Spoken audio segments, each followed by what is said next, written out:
નમસ્કાર,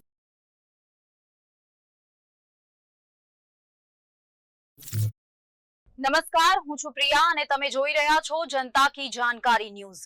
નજર કરીએ આજના સમાચાર। શાપર વેરાવળ પોલીસ સ્ટેશન વિસ્તારમાં ડીવાયએસપીના માર્ગદર્શન હેઠળ આજરોજ વ્યાજખોરો સામે વિશેષ અભિયાન હાથ ધરવામાં આવ્યું હતું।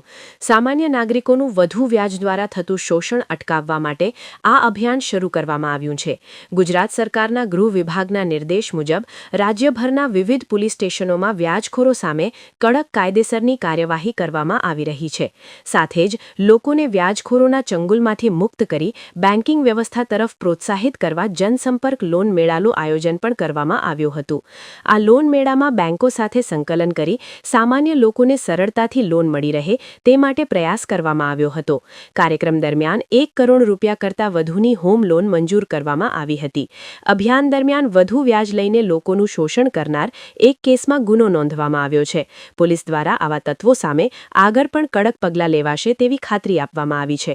કમલેશ વસાણી, શાપર વેરાવળ। શાપર પોલીસ સ્ટેશન ખાતે અમારા આઈજીપી શ્રી મિલિત રાય સાહેબ તેમજ રાજકોટ ગ્રામ્ય શ્રી વિજયસિંહ ગુજર સાહેબ તેમજ સરકાર શ્રી તરફથી અને અમારા ડીજીપી શ્રી ગુજરાત રાજ્ય ગાંધીનગરનાઓ તરફથી સૂચના આપવામાં આવેલી કે વ્યાજ વટાવ અંગે લોન મેળવ તથા વ્યાજથી કોઈ પીડિત વ્યક્તિ હોય તેમના વિરુદ્ધ કાર્યવાહી કરવી। જે અનુસંધાને આજરોજ શાપર વેરાવળ પોલીસ સ્ટેશન ખાતે યુનિયન બેંક, એક્સિસ બેંક, જુદી જુદી બેંકના મેનેજરશ્રીઓ તથા શાપર પોલીસ સ્ટેશન ખાતે ગામના તથા આજુબાજુના માણસો બોડી સંખ્યામાં હાજર રહેલા।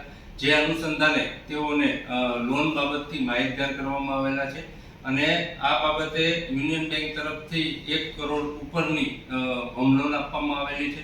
તેમજ તેઓને પેમ્પલેટ વેચી અવેરનેસ કરવામાં આવેલા છે અને તમામને જાણ કરવામાં આવેલી છે કે વ્યાજથી જે કોઈ વ્યક્તિ પીડિત હોય તેઓ અનુસંધાને તેઓએ શાપર પોલીસ સ્ટેશન ખાતે કોઈ પણ બીક વગર એફઆઈઆર રજીસ્ટર કરાવી જેનો બોર્ડો પ્રસિદ્ધાર્થ સાંપડ્યો છે અને આ ગુનાના આ અનુસંધાને એક વ્યાજ વટાવની ફરિયાદ પણ દાખલ કરવામાં આવેલી છે અને અગાઉ આ બાબતે આ મુહિમ વ્યાજખોરો વિરુદ્ધ ચાલુ રહેશે।